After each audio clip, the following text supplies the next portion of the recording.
নমস্কার বন্ধুরা, তোমরা কেমন আছো? আশা করি ভালোই আছো। মিষ্টু রান্নাঘরে তোমাদের স্বাগত জানিয়ে শুরু করছি আমার আজকের রেসিপি। আমার আজকের রেসিপি হলো বাসন্তী পোলাও। এর জন্য আমি এখানে খাসার চাল নিয়ে নিয়েছি। তোমরা চাইলে গোবিন্দভোগ চাল দিয়েও করতে পারো। এখন আমি চালগুলি ভালোভাবে ধুয়ে নেব।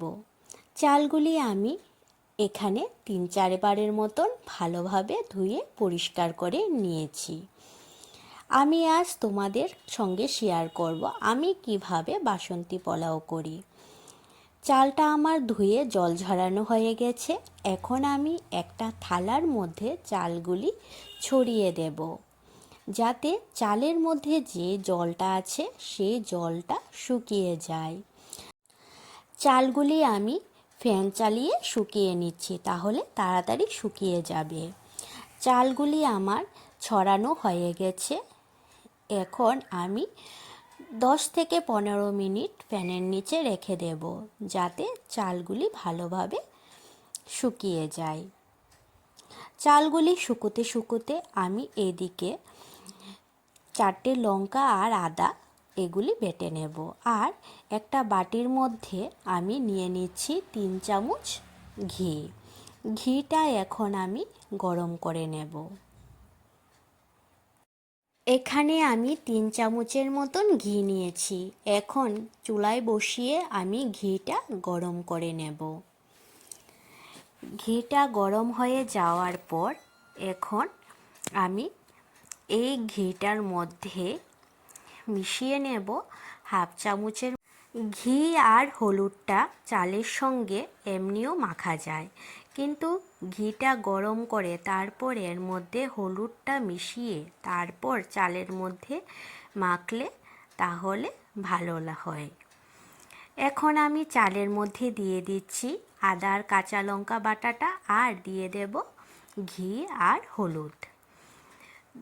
কাঁচা লঙ্কা আর ঘি হলুদ দেওয়ার পর এখন আমি চালগুলিকে মেখে নেব। পারফেক্ট বাসন্তী পোলাও কিভাবে বানানো হয় তা জানার জন্য তোমরা সম্পূর্ণ ভিডিওটা দেখতে থাকো, তাহলে বুঝতে পারবে কিভাবে বাসন্তী পোলাও বানানো হয়।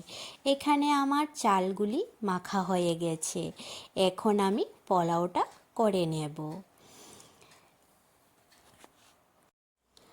বাসন্তী পোলাওটা করার জন্য প্রথমে আমি গ্যাসে একটা কড়াই বসিয়ে দিয়েছি, দিয়ে দিলাম সাদা তেল। তোমরা চাইলে বাসন্তী পোলাওটা ঘি দিয়েও করতে পারো, আমি সাদা তেল দিয়েই করছি। তেলটা গরম হয়ে যাওয়ার পর প্রথমেই আমি বাদাম ভেজে নেব। বাদামগুলি ভাজা হয়ে গেছে, এখন আমি বাদামগুলি তুলে নেব। বাদামগুলি তুলে নেওয়ার পর এখন আমি ভেজে নেব কাজু বাদাম। এর জন্য আমি এখানে দিয়ে দিচ্ছি কাজু বাদাম। কাজু বাদামগুলিও আমি হালকাভাবে ভেজে নেব।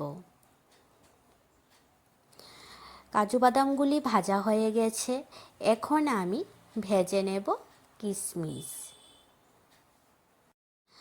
কিশমিশগুলি ভাজার জন্য এখন আমি তেলের মধ্যে কিশমিশগুলি দিয়ে দিলাম, তারপর কিশমিশগুলি ভেজে তুলে নিচ্ছি। বাদাম, কাজু বাদাম আর কিশমিশ ভাজার পর এখন আমি এই তেলের মধ্যে দিয়ে দিচ্ছি 2টো শুকনো লঙ্কা। শুকনো লঙ্কাগুলি যখন কালো হয়ে আসবে তখন এর মধ্যে আমি দিয়ে দেব তেজপাতা। তেজপাতা দেওয়ার পর এখন আমি এর মধ্যে দিয়ে দেব 4-5টে এলাচ আর দারচিনি আর 3-4টে লবঙ্গ। সব কিছু দেওয়ার পর এখন ভেজে নিয়ে তারপর এর মধ্যে আমি দিয়ে দেব চালগুলি। চালগুলি দেওয়ার পর এখন আমি চালগুলি ভেজে নেব। চালগুলি দেওয়ার পর এখন আমি গ্যাসের আঁচটা কমিয়ে দিয়ে তারপর 3-4 মিনিটের মতন চালগুলি ভেজে নেব। চালগুলি ভাজার সময় যখন হালকা হালকা একটু শব্দ হবে তখন বুঝে নিতে হবে যে চাল ভাজাটা হয়ে গেছে।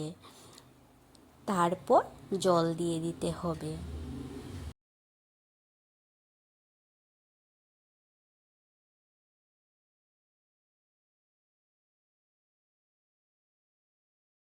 চালটা ভাজা হয়ে গেছে, এখন আমি দিয়ে দিচ্ছি পরিমাণ মতন জল। এখানে আমি গরম জল দিচ্ছি। গরম জলটা দিলে পোলাওটা ঝরঝরে হয়, আর ঠান্ডা জল দিলে এখানে পোলাওটা আঠালো হয়ে যাবে, খেতে ভালো লাগবে না। এর জন্য এখানে গরম জল দিয়ে দিয়েছি। এখানে আমি জলটা আমার অনুমান মতন দিয়ে দিয়েছি। তোমরা যারা নতুন পোলাও করছো তারা চাল থেকে জলের মাপটা হাতের করে 1.5 কর উপরে জলটা দিতে হবে, তাহলে পোলাওটা ঠিক মতন হবে আর ঝরঝরে হবে। এখন আমি পোলাওর মধ্যে পরিমাণ মতো নুন দিয়ে দিয়েছি, আর দিয়ে দেব 3 চামচের মতন চিনি। চিনিটা তোমরা তোমাদের স্বাদ মতন দিতে পারো, বাসন্তী পোলাও একটু মিষ্টি মিষ্টি হলে ভালো লাগে, এর জন্য তোমরা চিনির পরিমাণটা বেশি হলে ভালো হয়। এখানে আমার নুন আর চিনি দেয়া হয়ে গেছে। এখন আমি পোলাওটা ঢাকা দিয়ে দেব 10 মিনিটের মতন। আমি যে পদ্ধতিতে বাসন্তী পোলাওটা করছি, এইভাবে করলে বাসন্তী পোলাওটা ঝরঝরেও হবে আর খেতেও খুব ভালো লাগবে। বাসন্তী পোলাওটা এখন আমি নাড়াচাড়া দিয়ে তারপর আমি 10 মিনিটের জন্য ঢাকা দিয়ে দিচ্ছি। 10 মিনিট পর আমি ঢাকাটা তুলে নেব। 10 মিনিট হয়ে গেছে, এখন আমি ঢাকাটা তুলে নিই। ঢাকাটা তুলে নেওয়ার পর এখন আমি বাসন্তী পোলাওটাকে নেড়ে চেড়ে নেব। বাসন্তী পোলাওটার মধ্যে হালকা জল আছে, এটা আর 5-10 মিনিটের মতন রান্না করলে জলটা শুকিয়ে যাবে আর পোলাওটা ঝরঝরে হয়ে যাবে। এখন আমি পোলাওর মধ্যে দিয়ে দেব আগে থেকে ভেজে রাখা বাদাম, কাজু বাদাম আর কিশমিশগুলি। এগুলি দেওয়ার পর আবার 5 মিনিটের জন্য ঢাকা দিয়ে দেব। 5 মিনিটের জন্য ঢাকা দিয়ে দেব যাতে পোলাওর চালটা ভালোভাবে সেদ্ধ হয়ে যায় আর ঝরঝরে হয়ে যায় জলটা শুকিয়ে। এখন 5 মিনিট পর আমি ঢাকাটা তুলে নিচ্ছি। এখন আমি পোলাওর মধ্যে দিয়ে দেব ঝালের জন্য চেরা কাঁচা লঙ্কা, আর দিয়ে দেব সামান্য গরম মশলা গুঁড়ো। গরম মশলা গুঁড়ো ছড়িয়ে দেওয়ার পর এখানে আমি দিয়ে দেব অল্প পরিমাণ ঘি। তোমরা চাইলে ঘিয়ের পরিমাণটা একটু বাড়িয়ে দিতে পারো। আমি চালটা ঘি দিয়ে মেখেছি, এই জন্য আমি এখানে অল্প পরিমাণ ঘি দিয়েছি। সব কিছু দেওয়ার পর এখন পোলাওটা আমি নেড়ে চেড়ে নেব। পোলাওটা দেখো খুব সুন্দর হয়েছে, ঠান্ডা হলে আরও ঝরঝরে হয়ে যাবে। আমার এই রেসিপিটি তোমাদের কাছে কেমন লেগেছে তোমরা অবশ্যই জানাবে, আর ভালো লাগলে লাইক আর সাবস্ক্রাইব করে দেবে। আমার ফেসবুক পেজ মিষ্টু রান্নাঘর, এই পেজটি ফলো করে দিও।